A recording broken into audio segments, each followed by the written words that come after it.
à l'école de Sainte Thérèse d'Avila, puisque c'est la grande réformatrice des Carmes, donc au XVIe siècle avec Saint Jean de la Croix. Les deux sont docteurs de l'Église, donc ils ont une doctrine, et cette doctrine, c'est nous apprendre à prier. Voilà, nous apprendre à prier, et nous apprendre à prier si bien que l'âme puisse atteindre la plus grande union à Dieu qui soit possible pour une âme en cette vie, à savoir l'union transformante ou le mariage spirituel. C'est quelque chose d'absolument incroyable, mais dont nous parlent justement ces saints. Alors évidemment, ça ne se fait pas en un jour, toute une croissance. La vie spirituelle, c'est une croissance, vous voyez, où que nous en soyons de notre vie spirituelle, le Seigneur nous prend là où l'on en est. Il y a vraiment, je dirais, des demeures, de nombreuses demeures dans la demeure du Père, comme dit Jésus, et donc il y a vraiment de la place pour tous. D'ailleurs, c'est le sujet d'ailleurs de mon introduction ce soir. Je voudrais répondre à la question qui peut-être vous taraude ce soir, qui est celle-ci: est-ce que j'ai ma place dans cette retraite ? Surtout que j'en ai vu qui étaient assez inquiets de se dire pendant toute une semaine, je vais être dans le silence. Ouh là là là là là là là là là là là. Et il y en a déjà qui pensent qu'il faudra appeler le SAMU, peut-être, parce que ça va être dur pour certains qui, même s'il y a la Wi-Fi qui est disponible, ça va peut-être être un peu difficile. Mais on va voir. De toute façon, vous savez, vous pouvez toujours avoir des colloques avec le prédicateur du jour. Et puis, si vraiment c'est trop dur, on avisera. Mais je plaisante, mais en même temps, la question, en fait, c'est celle-ci, c'est: est-ce que l'oraison est faite pour moi ? Est-ce que je suis fait pour l'oraison ? Est-ce que finalement, je ne me suis pas trompé de retraite ? En tout cas, de lieu. Donc c'est à cette question que je voudrais répondre en guise d'introduction. Une question donc tout à fait légitime, d'autant que la Madre elle-même se l'est posée.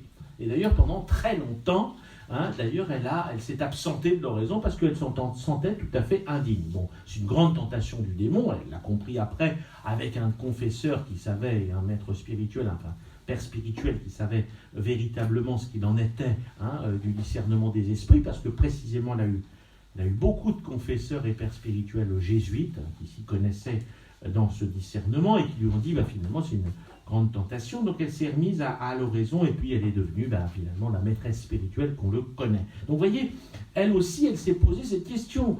Elle en parlait très bien de l'oraison, mais elle ne pratiquait plus l'oraison, se sentant véritablement non, c'est pas vraiment fait pour moi. Bon.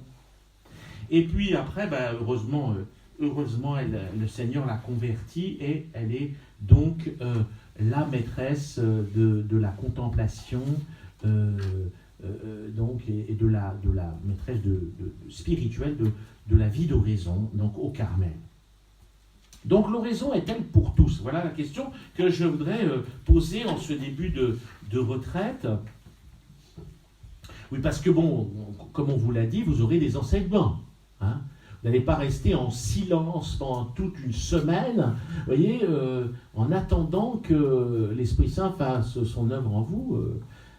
Bien entendu, c'est ce qu'il faut attendre aussi, mais enfin, on va essayer d'aider aussi, de vous disposer en tout cas à cette écoute de l'Esprit Saint en vous, bien entendu. Et vous parler, bien entendu.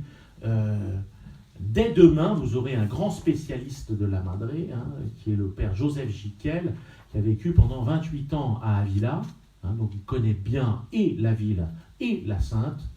Donc vous avez un prédicateur demain de choix, voyez. Et après vous verrez, je ne dévoile pas toutes les batteries, c'est un certain suspense, mais vous aurez des enseignements, bien entendu. On s'est répartis entre les frères les enseignements pour justement guider, vous nourrir aussi spirituellement. En dehors des livres dont vous pouvez disposer, des œuvres d'ailleurs spirituelles, des grands saints du Carmel que vous avez donc dans le hall d'accueil. Ce qui est d'abord fondamental et qui prime avant toute chose et toute question, c'est d'être persuadé que tout chrétien est appelé à la prière. C'est absolument fondamental, la prière. C'est même vital. Et je crois qu'une des raisons majeures, pour lesquelles notre Église est malade, c'est parce qu'on ne prie plus. Et on ne croit plus à la puissance de la prière. Parce que pourquoi ? Parce qu'on s'est beaucoup appuyé sur soi-même. Ah, mais avec des pasteurs qui avaient des très bonnes intentions, qui vous disaient que c'était surtout important ce que vous faisiez. Pour Dieu. Ça qui est important.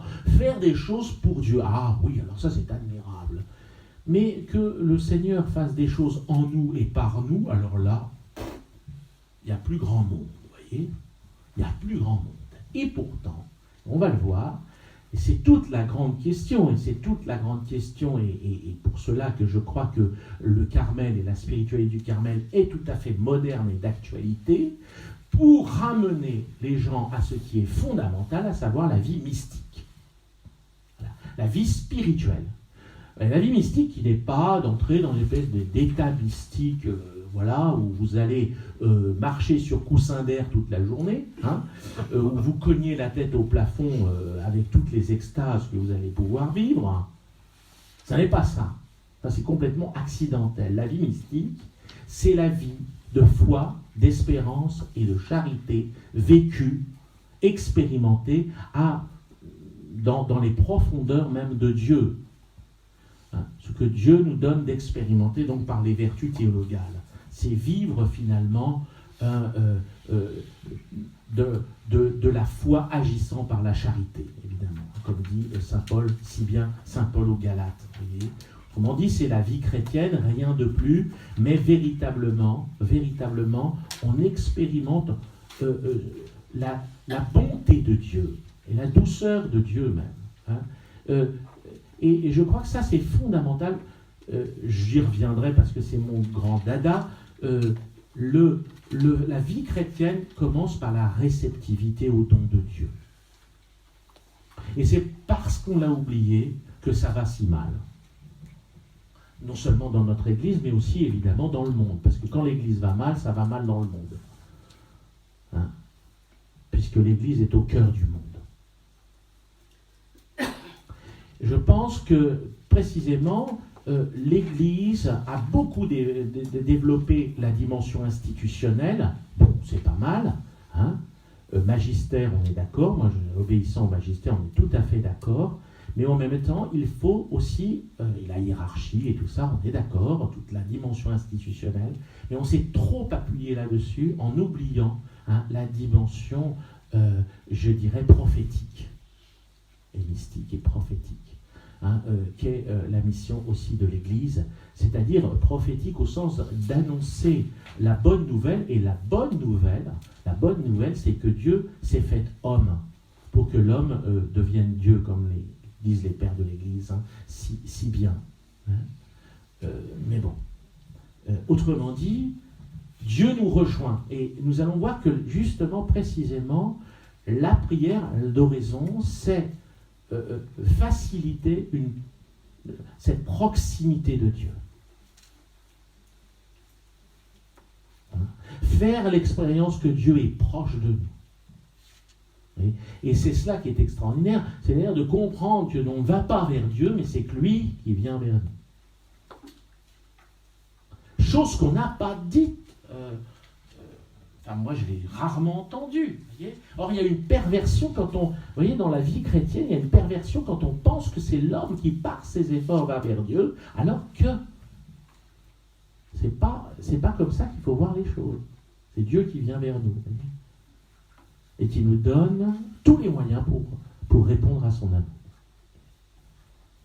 Comme dira la petite Thérèse, qui résume avec des mots évidemment, et comme avec son génie spirituel, tout est grâce. Rien n'est dû à la créature, dit saint Thomas d'Aquin, et la petite Thérèse, autre docteur de l'Église, à 24 ans, elle lui répond, tout est grâce.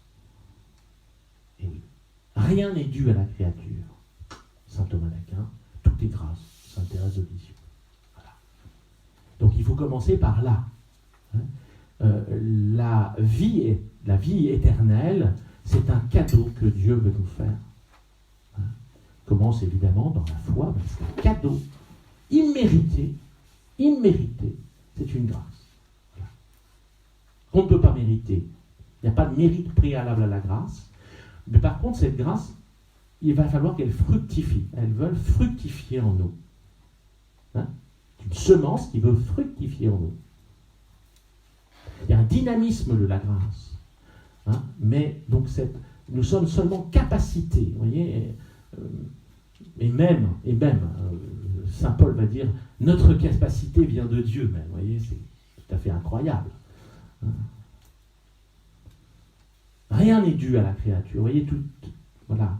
Si nous savons véritablement comprendre Dieu, eh bien nous verrons que justement, c'est notre Père et il veut nous donner tout ce qu'il nous faut pour que nous soyons ses enfants. Et d'ailleurs, la prière, c'est d'abord entretenir une relation filiale avec Dieu notre Père.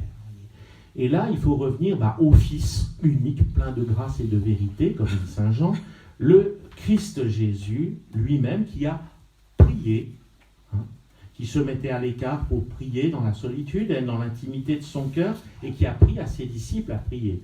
Et lorsque les disciples lui ont demandé comment il priait, il leur a appris le Notre Père, qui est la synthèse, qui résume tout ce que le chrétien doit demander, doit vouloir. Donc, c'est le résumé, là, cette prière vocale est le résumé de toute la vie chrétienne, finalement, le Notre Père. D'ailleurs, la Madré, c'est Sainte Thérèse d'Avila. Moi, je l'appelle la Madré, donc c'est pour vous dire que je l'appelle comme ça, c'est plus simple que Sainte Thérèse d'Avila. Et si je dis Thérèse, alors laquelle? Bon, parce qu'il y en a deux maintenant, docteur d'église, vous voyez. Donc, la Madré, c'est la mère, donc la mère des spirituels, la mère des carmes et des carmélites, donc réformés, enfin des chaussées. Et donc, voilà, on l'appelle la mère, la Madré. Bon. Et donc, comme dit, et la Madré fait un extraordinaire commentaire dans le chemin de perfection du Notre Père. On n'a peut-être pas le temps de le voir, mais c'est quelque chose d'assez extraordinaire. Il faut bien comprendre que donc il n'y a pas de vie chrétienne authentique sans prière véritable, et il n'y a de prière véritable que si elle est dans le Fils unique, dans le Christ. On va le voir. Donc, prier, c'est accorder du temps à Dieu, c'est donner du temps, c'est même perdre du temps pour Dieu, vous voyez. Un temps absolument gratuit qu'on va lui donner, dans des moments plus ou moins longs de notre journée, pour nous livrer à ce cœur à cœur intime que constitue la prière. Voyez. La prière, ça n'est pas d'abord des formules magiques. Jésus dit bien, ne rabâchez pas comme les païens qui s'imaginent qu'à force de paroles, ils vont obtenir ce qu'ils désirent. Mais quand vous priez, dites notre Père. Voilà. Donc, dites notre Père. Et on peut s'arrêter là, c'est-à-dire entrer dans cette relation filiale qui va vous introduire de plein pied dans le royaume. Et si vous cherchez d'abord le royaume des cieux, alors tout vous sera donné par surcroît. C'est ce qu'on oublie un petit peu. Vous voyez. Les gens se disent, mais pourquoi on obtient? Est-ce que vous cherchez véritablement le royaume avant tout? Cherchez d'abord le royaume, dit Jésus, et tout vous sera donné par surcroît. Mais pas tout selon vos caprices, tout parce que vous aurez compris quelle est la valeur du royaume, la perle du royaume, et que vous saurez demander à ce moment-là ce qui vous est nécessaire, et pas le superflu. D'accord? Bon. La prière, donc, c'est comme la respiration de la vie chrétienne. Elle est aussi indispensable à notre âme que la respiration corporelle pour la vie physique. Certes, cette prière, et je vais m'y arrêter, peut prendre différentes formes pour chacun. Rappelons ici, je vais donc rappeler diverses expressions qu'on trouve dans l'Église catholique et où vous allez vous reconnaître. Tout d'abord, la célébration de l'Eucharistie, suprême prière de l'Église, source et sommet de toute la vie chrétienne, dit le Concile Vatican II. La prière eucharistique, à laquelle toute l'Assemblée participe, puisqu'avec la réforme liturgique de Paul VI, c'est la grande nouveauté, c'est que l'Assemblée participe à l'oblation, à l'offrande. Pas seulement le prêtre, mais toute l'Assemblée qui participe. Donc on entend la préface. On entend la prière eucharistique. Hein.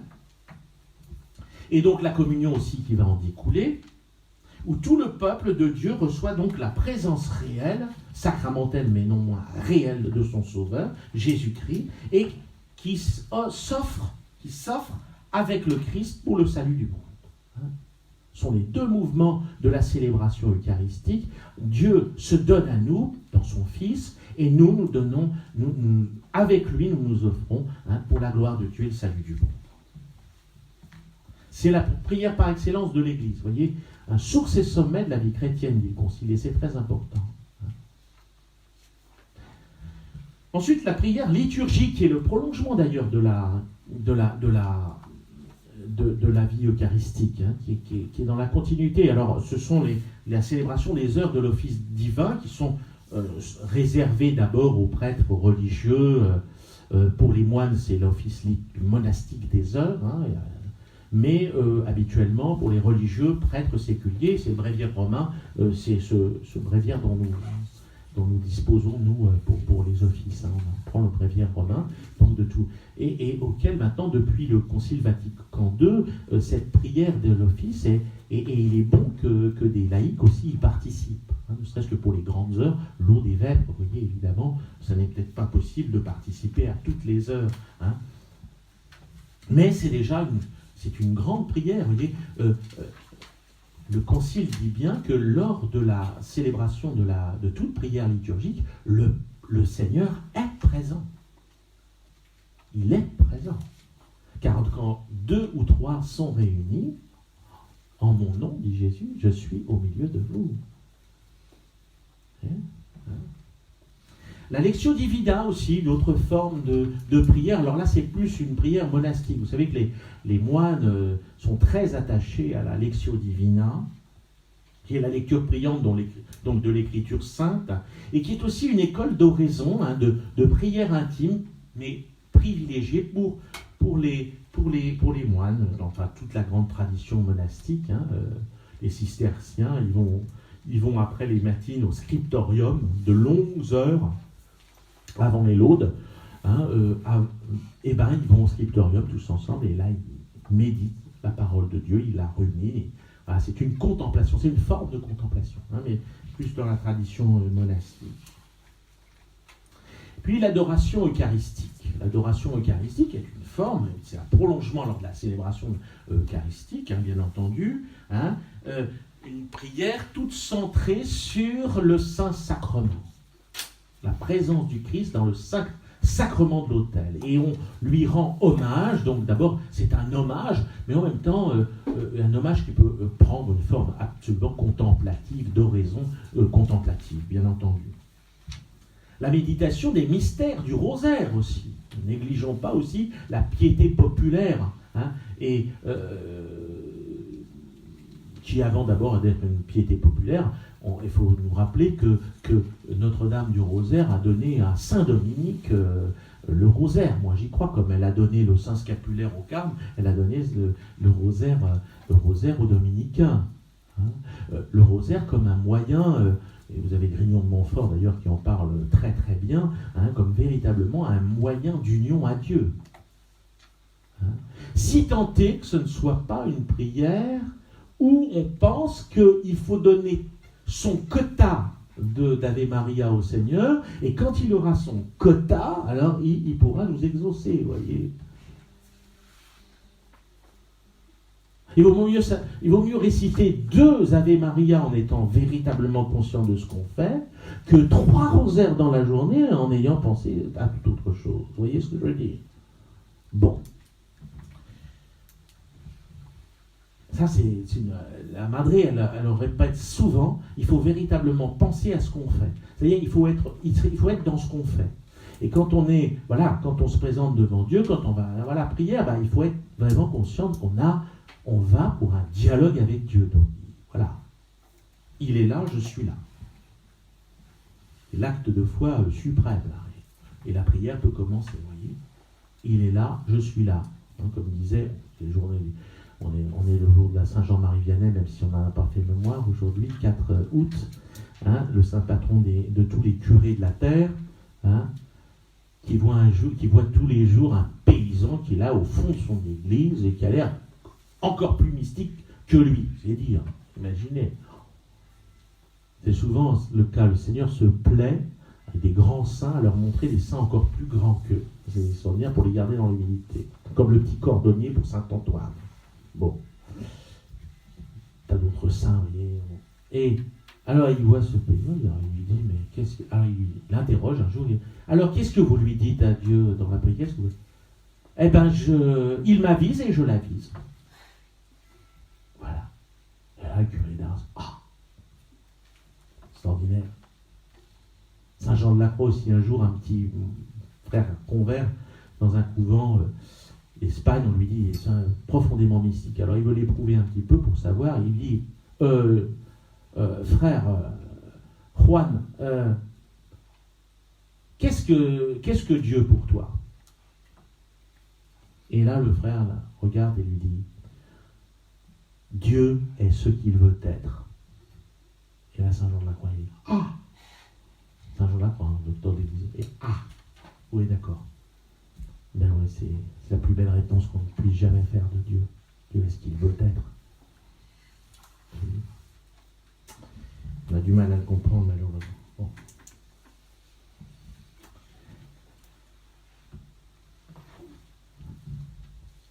Méditation des mystères du rosaire, il ne faut pas négliger cette méditation des mystères du rosaire qui nous rapproche véritablement de l'incarnation du Christ. Et on va voir que l'oraison, ce n'est pas du tout se détacher de l'incarnation du Christ. Pas du tout. Ce n'est pas une évasion. Ça n'est pas une évasion. Il faut passer à travers l'humanité du Christ, comme dit la Madre. Il faut passer par l'humanité du Christ. Donc, et les mystères du rosaire, ça peut être vraiment une école de contemplation aussi. Il y a aussi le chemin de croix, dévotion populaire, vous voyez, qui nous invite à comprendre que, toute l'œuvre du salut qui a été accomplie par le Christ, et qui passe à travers le mystère de la croix, mystère du calvaire, où Dieu est mort pour nous. Extraordinaire.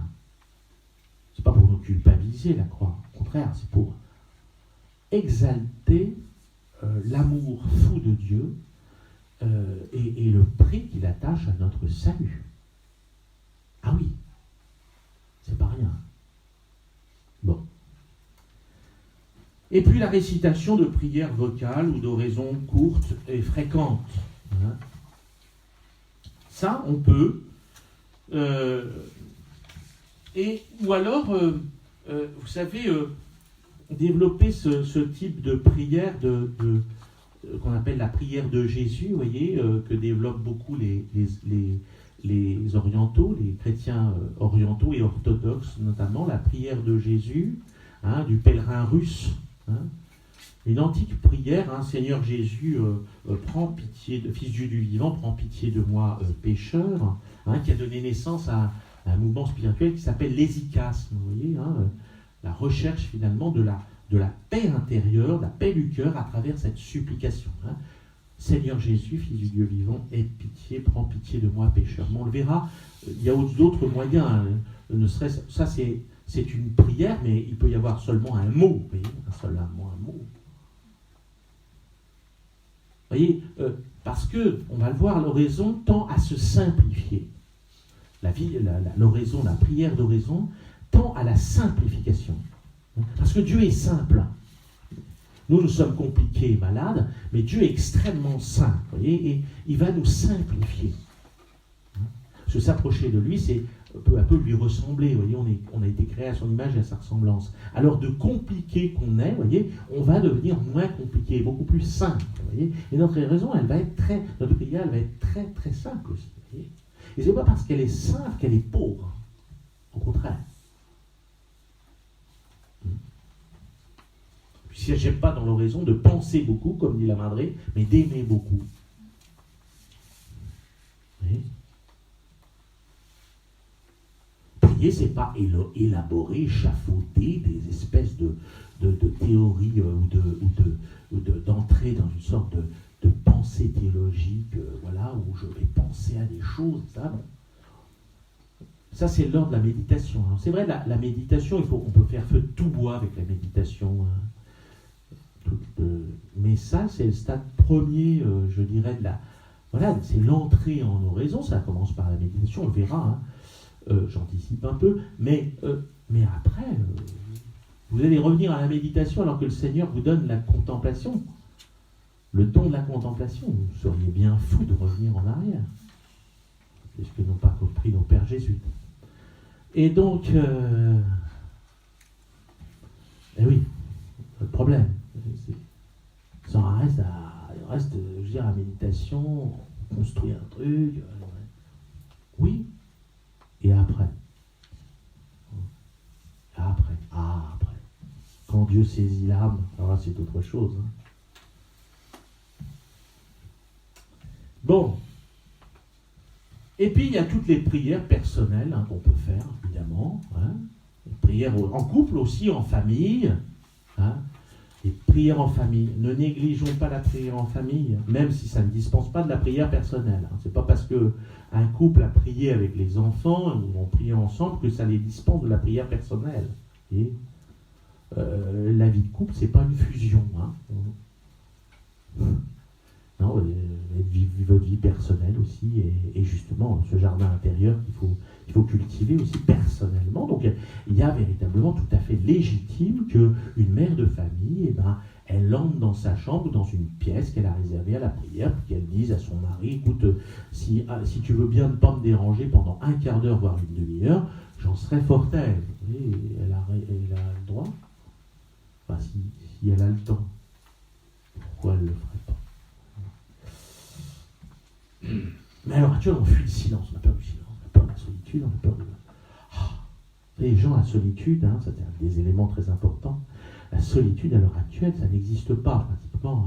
Ça existe énormément, mais les gens pensent qu'il faut meubler la solitude par du bruit constant. Donc, il y a des gens qui sont extrêmement seuls et qui ont la télévision, la radio, continuellement allumée. Et ils ne la regardent pas, mais ça fait un bruit de fond. Vous voyez, et ils se sentent moins seuls. Alors qu'au Carmel, on recherche la solitude. Et on recherche la solitude parce que c'est aussi une condition pour rencontrer Dieu. On est au désert. Je vais la séduire, la conduire au désert, et là je parlerai à son cœur. C'est dans le livre d'Osée, et c'est très, très beau. À chaque fois, il y a cette dimension du désert, de la solitude où Dieu parle. Bref. Toute la vie chrétienne donc peut être tissée de prières et tendre ainsi vers une prière continuelle sous la motion de l'Esprit Saint. Et la prière continuelle, ce n'est pas un état de prière. C'est impossible de rester en prière toute la journée. Ne croyez pas que carmes et carmélites passent leur temps à la chapelle. Ce n'est pas vrai. Il y a la vie de famille, il y a les servitudes du quotidien. Aussi pour les carmes, oui, ils font le ménage. Ah oui, ah bon ? Et oui, aussi, et puis le linge, et puis aussi, et puis aussi la vaisselle, et puis aussi tout ça, quoi. Évidemment, c'est les servitudes d'une vie de famille, vous voyez. Donc, c'est la prière continuelle, ce n'est pas, évidemment, l'état de prière continuelle, c'est un état d'âme, si vous voulez, et c'est la fin vers laquelle, justement, tous les grands mystiques vers laquelle tous les grands mystiques ont voulu tendre et qu'ils ont voulu atteindre, c'est précisément d'être constamment dans cette union à Dieu, où Dieu est présent, où ils sont présents à lui. Parce que Dieu les a totalement transformés en lui-même, comme le feu transforme toute chose en lui-même, dirait la petite Thérèse. C'est répondre à l'idéal évangélique que Jésus présente ainsi en Saint Luc 18:1, il faut prier continuellement sans se lasser. Eh oui, il faut prier continuellement sans se lasser. Donc la vie chrétienne est une vie en présence de Dieu, et la prière nous facilite justement cette mise en présence de Dieu, et particulièrement l'oraison. Parce que l'oraison, dans tout cela, eh bien j'y viens, elle a une place toute spéciale dans les diverses formes de prière. Je ne veux pas dire par là que les autres formes lui sont inférieures, mais l'oraison a une spécificité qui lui confère sa valeur propre et son rôle irremplaçable. Quel est ce rôle et cette place? Eh bien, il s'agit d'une prière qui retient et développe ce qui est essentiel et sous-jacent à toute autre forme de prière authentique chrétienne, à savoir la relation à Dieu par les moyens des vertus théologales de foi, d'espérance et de charité. C'est cela la vie mystique, authentique. Une vie de prière d'oraison, une vie d'oraison silencieuse, de prière silencieuse, si vous voulez, c'est parce que c'est cela l'oraison mentale selon la Madre. C'est une vie, une forme de prière dépouillée au niveau des moyens d'expression, bien entendu. Très dépouillée, très dénudée. Elle se fait dans le silence. Et dans le calme, dans le silence. Elle a la prière la plus simple, cette prière à laquelle vous pouvez vous joindre, au fait, les frères ont oublié de vous le dire, mais vous pouvez vous joindre à la prière d'oraison de la communauté, qui se réunit le matin à 6h30 à la chapelle, pour les lève-tôt, évidemment, mais sinon vous ne venez qu'au laude à 8h, mais vous pouvez venir à 6h30, voire à 7h seulement. On vous demande de respecter, de ne pas venir à tout bout de champ, parce qu'à ce moment-là, ça va créer un peu de remous. Mais si vous venez soit à 6h30, soit à 7h, vous pouvez vous joindre à nous à la chapelle. Donc c'est 6h30 le matin, et après, c'est après les vêpres le soir. 2 heures d'oraison donc par jour, comme les carmélites. Donc, elle se fait dans le silence. C'est donc la prière la plus simple, je dirais la prière réduite à l'essentiel, mais qui va nous plonger, qui va plonger notre âme dans la présence de ce Dieu qui y habite depuis notre baptême. Voilà le grand mystère et dont a vécu notamment Sainte Élisabeth de la Trinité, qui l'a tellement émerveillée, c'est pour ça qu'elle est vraiment pleinement carmélite, ce mystère qui est le mystère du Carmel. Le cœur du Carmel, c'est cette habitation de Dieu à l'intime de notre cœur, dans le tréfonds de notre âme, dans ce que Saint Jean de la Croix appelle el más profundo centro del alma, dans le centre le plus profond de l'âme, el más profundo centro del alma, là où Dieu réside. Un lieu absolument inviolable, inviolé et inviolable, parce que c'est Dieu qui y réside. C'est le cœur du palais, du château intérieur dont on nous parle. C'est le dernier ouvrage de la Madre, le château intérieur ou le livre des demeures.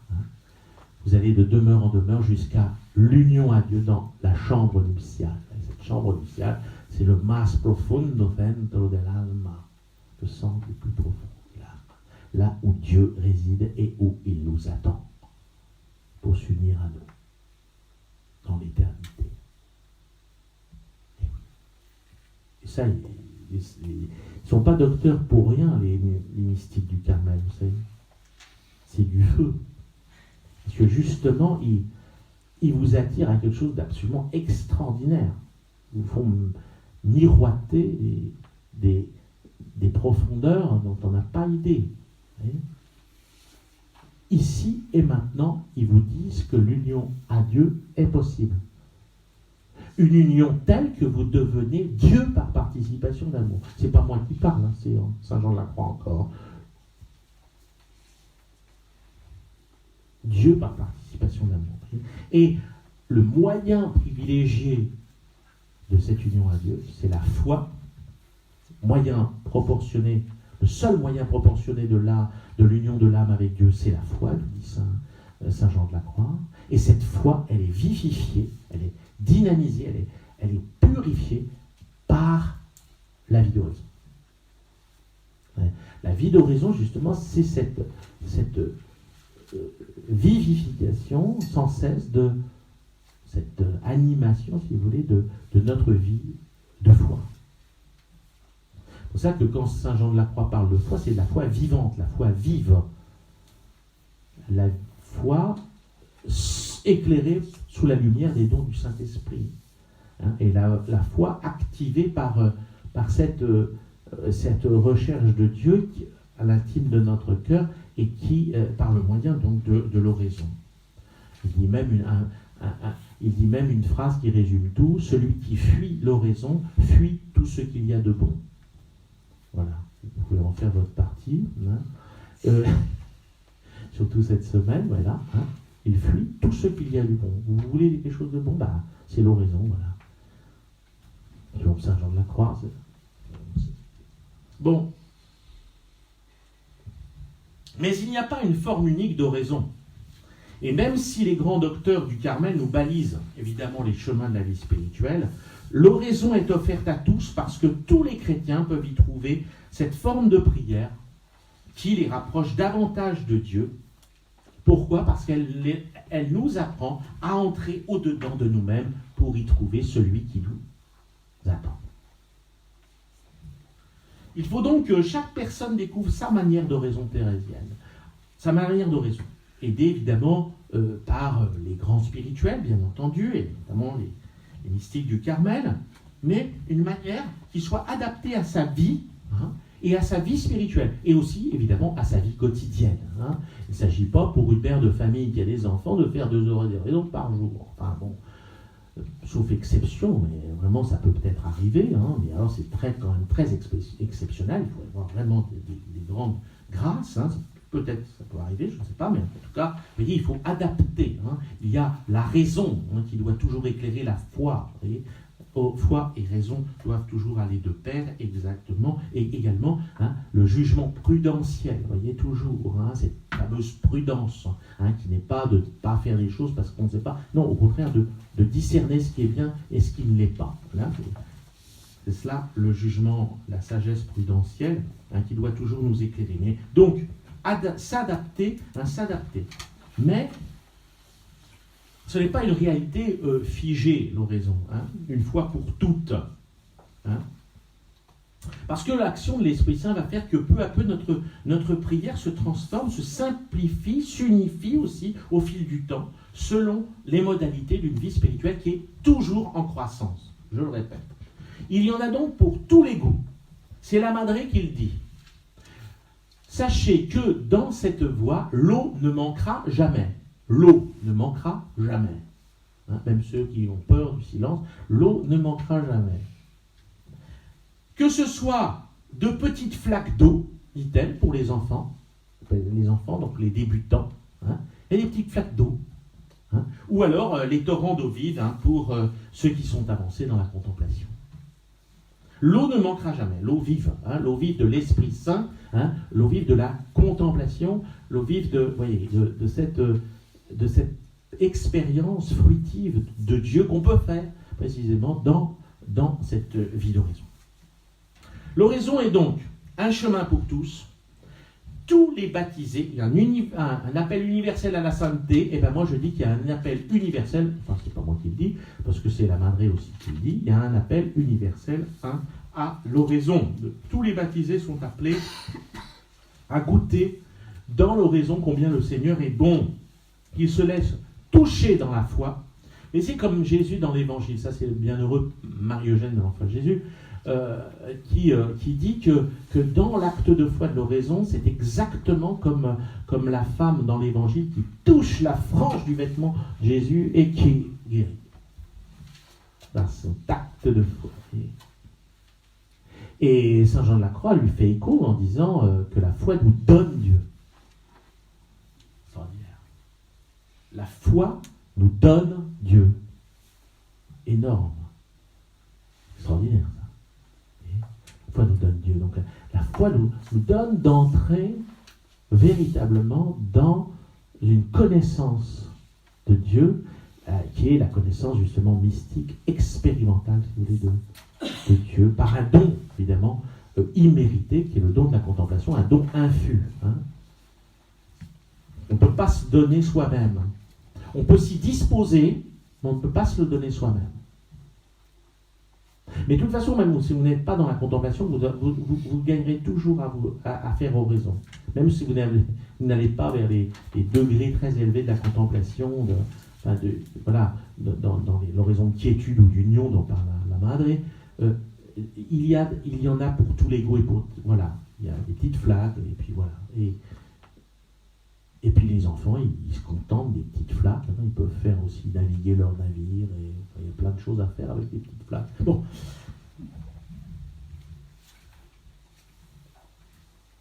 Alors, ce Dieu que nous donne la foi, c'est ma deuxième partie, mais je pense qu'il est absolument nécessaire de cerner les choses, surtout à l'heure actuelle, parce qu'il y a un flou total, il me semble. Ce Dieu que nous donne la foi, c'est le Dieu de Jésus-Christ. Il faut le souligner, plus encore aujourd'hui qu'auparavant.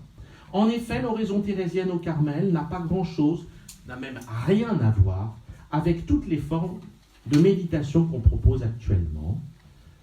Et, alors je cite, méditation transcendantale, méditation pleine conscience, j'en passe et des meilleurs, et qui ne sont que des techniques qui ne visent, soi-disant, mais il faut le voir, et encore, même au niveau médical, vous avez même des médecins qui vous disent que la méditation de pleine conscience, c'est pas bon du tout. Alors, vous voyez, donc même au niveau médical, mais au niveau de l'oraison et de la prière, alors là, c'est nul. Absolument nul. Alors quand je vois aussi des mouvements, ou même des... Bon, je ne veux pas dire de nom, mais ça me brûle. Mais quand je vois qu'on propose ça, dans des cercles catholiques, même religieux, je suis effaré. Mais bon. Donc je préfère proposer, je vais poser les choses nettement là, ce soir, pour que c'est pas on ne vise pas dans l'oraison l'épanouissement de soi, d'accord, ou la peinture sur soi. Bon, c'est un jeu de mots. Mais bon, c'est un peu habile, mais bon, c'est un jeu de mots. Et donc, vous voyez, c'est-à-dire, à l'heure actuelle, on se contemple le nombril, on se regarde le nombril, vous voyez, et on veut se regarder le nombril de plus en plus, mais si on se regarde le nombril, vous voyez, on risque comme, vous savez, Narcisse, à force de se regarder dans l'eau, il tombe amoureux de sa propre image, il est tellement amoureux de lui-même que finalement, il plonge dans l'eau et il se noie. C'est ça, Narcisse. Vous connaissez Narcisse, le mythe de Narcisse. Extraordinaire mythe. Un mythe. Voilà. Donc, vous voyez, alors, à l'heure actuelle, on vise le bien-être, l'épanouissement de soi. Alors, quand ce n'est pas un détournement de la foi véritable. Mais ça n'a rien à voir avec la forme d'oraison thérésienne que nous vous présenterons cette semaine au Bruxelles. Je vous le dis tout de suite. Je le dis parce que ceux qui voulaient ça, ils ne l'auront pas. Donc voilà, il n'y a pas de problème, on leur rembourse leur... ils n'auront rien à payer, il n'y a pas de problème. J'allais dire, on leur repousse leur voyage, non, pas bien. Mais, non, mais je pense que ça n'est pas votre cas. Et je voudrais donc m'appuyer sur le pape Benoît XVI pour vous éclairer là-dessus. Dans une introduction à une réédition de son plus grand bouquin de théologie, je vous conseille de lire parce qu'il n'est pas très difficile, il s'appelle La foi chrétienne hier ou aujourd'hui, et qui est un livre absolument monumental qu'il a écrit alors qu'il était professeur encore de théologie à Tübingen, je crois. Il s'appelait, alors c'était le père Joseph Ratzinger encore, mais il a eu plusieurs rééditions, et lorsqu'il était pape, on lui a demandé de faire une introduction à cette réédition de son livre. Et cette introduction est absolument magistrale. Et d'ailleurs, comme tout ce qu'a fait Benoît XVI au niveau doctrinal. C'est un maître. Moi, j'espère qu'il sera docteur de l'Église un jour, parce que vraiment, c'est un maître. Bon, vraiment un grand docteur. Alors, vous allez voir. Je vais reprendre beaucoup de ces choses. Il dit, d'abord, il souligne que la quête mystique qui se manifeste à nouveau aujourd'hui offre, dit-il, la chance d'une rencontre joyeuse dans la lumière de Dieu. Et pourtant, il invite toutefois à reconnaître la tentation constante de notre époque, qui consiste, dit-il, à relativiser la médiation du Christ et de l'Église en tant que sacrement du salut. dans l'expérience spirituelle, donc on relativise la médiation du Christ et de l'Église. Un tel processus de relativisation, c'est Joseph Ratzinger qui parle, modifie la foi chrétienne de façon décisive. Comment cela? La foi que le Christ est le Fils unique de Dieu, qu'en lui Dieu est réellement présent comme homme parmi nous, et que l'homme Jésus est éternellement en Dieu, qu'il est Dieu lui-même, non pas une figure sous laquelle Dieu se révèle, mais Dieu même, le Dieu unique et non interchangeable. Cette foi est alors éliminée. Le Christ cesse d'être l'homme qui est Dieu pour devenir un homme qui a fait l'expérience de Dieu d'une manière particulière. Ce n'est plus alors la personne du Christ qui importe, mais uniquement le chemin qu'il a indiqué. Or, le chemin qu'il a indiqué pour la foi chrétienne n'est autre que lui-même, chemin, vérité et vie. Il n'y en a pas d'autre. Et c'est toute sa personne et non pas sa doctrine qui constitue le message véritable et le fondement du christianisme. Vous savez qu'il est très inspiré, d'ailleurs il va le citer plus tard, par Romano Guardini. C'est le grand théologien du pape Benoît XVI. Il faut lire Romano Guardini. Ceux qui ne connaissent pas Romano Guardini, qui, comme son nom ne l'indique pas, est allemand. Il était d'origine italienne, mais il avait été professeur en Allemagne, mais surtout grand théologien, admiré par Balthazar également, par Ratzinger, un immense théologien. Et Guardini avait l'habitude de dire, mais le christianisme n'est pas une doctrine, c'est une personne. Ça change tout, c'est Jésus. Une personne, Jésus. Dans son humanité, Jésus est le chemin qui conduit vers le Père et la vie éternelle. Ceci est très important pour que nous comprenions vraiment ce qu'est la prière. Et l'oraison mentale, c'est moi qui parle là. Et l'oraison mentale à l'école de la Madre, qui n'envisageait jamais de faire de l'oraison une technique, et encore moins d'y faire abstraction du Christ, puisque pour elle, l'humanité du Christ est la médiation par excellence pour atteindre l'union à Dieu. Il n'y en a pas d'autre. Le danger aujourd'hui, c'est de modifier ce que Ratzinger appelle le concept de Dieu, modifier Dieu si vous voulez, de façon radicale. Comment? En effaçant de l'horizon de l'homme un Dieu personnel, très très juste, un Dieu personnel, pour y substituer une vision apersonnelle, et de Dieu et conséquemment de l'homme. Dieu n'est plus une personne, un grand tout, une nébuleuse. Ah, c'est pas comme ça qu'il se présente. C'est pas le Dieu de la Bible. Il est essentiel à notre foi chrétienne, Ratzinger encore qui parle, de concevoir Dieu d'une manière personnelle, car on touche ici au cœur de la foi biblique. L'Ancien Testament nous révèle un Dieu qui a un nom, ce qui signifie la possibilité d'être appelé, la capacité de parler, d'entendre, de répondre. Il a un nom, une personne divine, et une personne. Il y en a même trois des personnes, en une seule nature divine.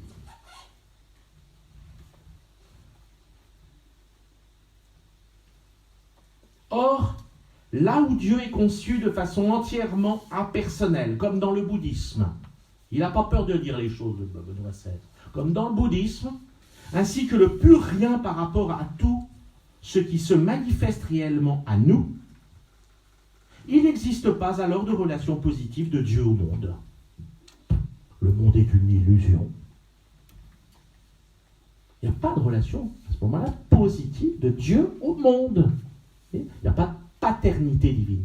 C'est ça qu'il veut dire. Pas de paternité divine. Il n'y a pas de création voulue par Dieu. Aimée et voulue par Dieu. Et soutenue sans cesse par lui. C'est cela la création. Ce n'est pas une chiquenaude au début, puis paf, truc. Non. Il nous maintient dans l'être. Chaque seconde, il pense à nous. Pensez-y. Eh oui, c'est fulgurant. Donc vous pensez bien que ça n'est pas une abstraction, Dieu, et encore moins un Dieu qui se désintéresse de nous. La religion indique, donc debout, il poursuit, cette religion, donc du pur rien par rapport à tout ce qui se manifeste réellement à nous, cette religion indique alors des voies pour surmonter le monde, pour être libéré du poids de son apparence. Le monde doit être dépassé en tant que source de souffrance.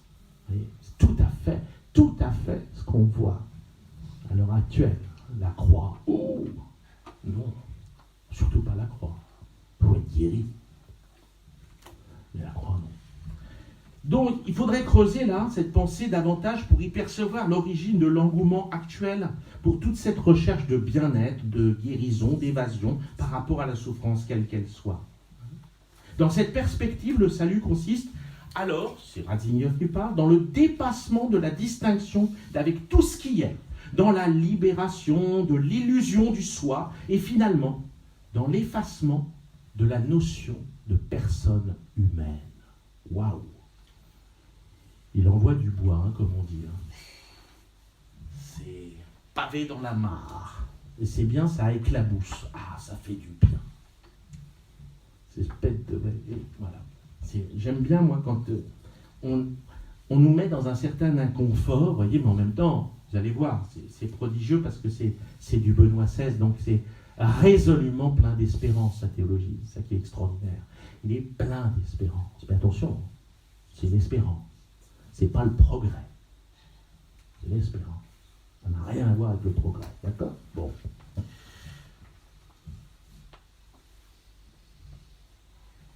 Dans cette perspective, le salut, donc, est finalement dans l'effacement, vous voyez, de la notion de personne humaine.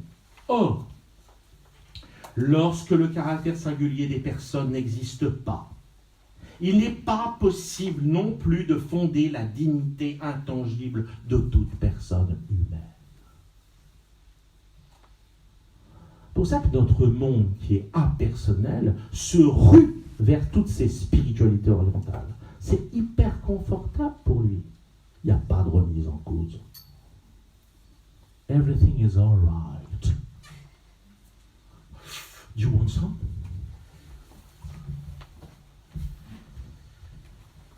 Or, l'incarnation du Verbe comme logos signifie que Dieu est devenu entièrement concret en Jésus-Christ. Et qu'il n'est pas possible de séparer foi en Dieu et foi en son Fils Jésus-Christ devenu homme.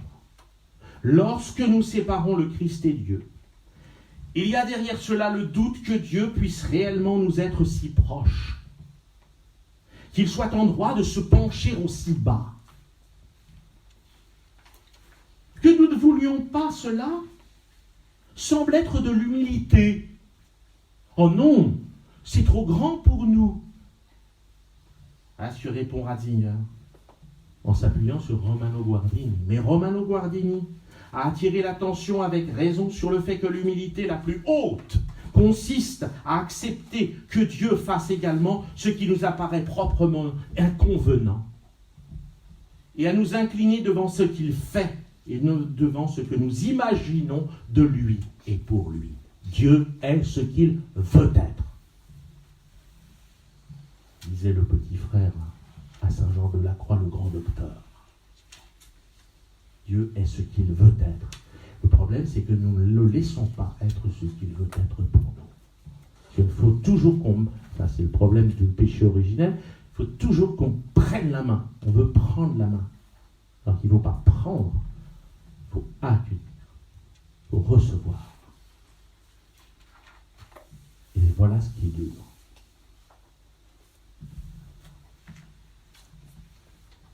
Si Dieu est réellement devenu un homme, c'est la conclusion donc de ce soir, et qu'il est ainsi en même temps vrai homme et vrai Dieu en Jésus, alors il a part en tant qu'homme à la présence de Dieu qui englobe tous les âges. C'est alors et alors seulement qu'il n'est pas seulement d'hier, comme le serait n'importe quel grand homme illustre du passé, parce que Jésus n'est pas un seulement homme, il est aussi, c'est un vrai homme, mais aussi il est vrai Dieu.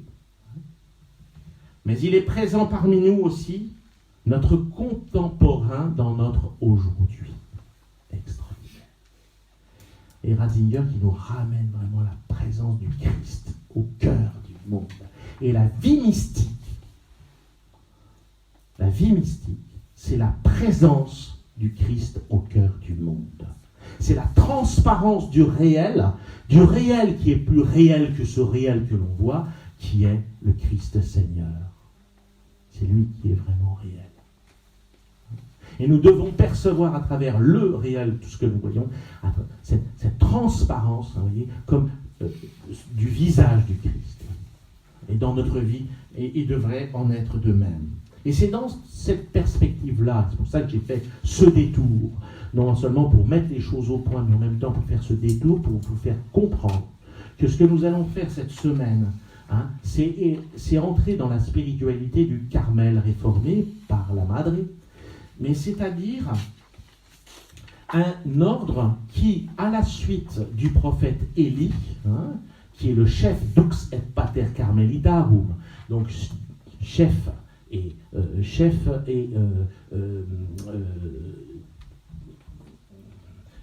père des Carmes, et des Carmélites, enfin du Carmel, si vous voulez, c'est le chef spirituel, le père spirituel, si vous voulez, de l'ordre. C'est Saint Élie. Saint Élie, qu'est-ce qu'il fait? Il se met à l'écoute du Dieu vivant. Et ce Dieu n'est pas une idole. Il les détruit, les idoles. Rappelez-vous, les prophètes de Baal. Dieu n'est pas une idole, il est vivant. Mais en tant que Dieu, qui se donne. Oui. Il est donc présent à chaque instant de notre vie pour faire de notre vie une louange et une action de grâce à la gloire de ce Dieu qui se fait si proche de nous par le Christ Jésus et dans l'Esprit Saint, évidemment, dans la personne aussi de l'Esprit Saint qui nous communique, qui est l'Esprit de Jésus, et qui nous communique véritablement Dieu, qui se communique. Et où est-ce qu'il se communique? Eh bien, dans l'intimité d'un sanctuaire qui est notre âme, nous-mêmes. C'est ça, la spiritualité du Carmel. C'est découvrir Dieu en nous. Il n'est pas de nous, évidemment, c'est nous qui venons de lui, mais il est en nous, il est pour nous, pour qu'il puisse véritablement, à travers nous, comme à travers un vitrail, eh bien, rayonner sa lumière éternelle, qui brille sur le visage du Christ. Pleine révélation de la gloire de Dieu, expression du Père, de l'être même de Dieu, le Christ Seigneur, qui nous aime. On verra la définition magnifique que donne la Madre de l'Oraison, qui nous aime d'abord, qui veut nous aimer et qui veut aussi que nous le fassions aimer, après avoir expérimenté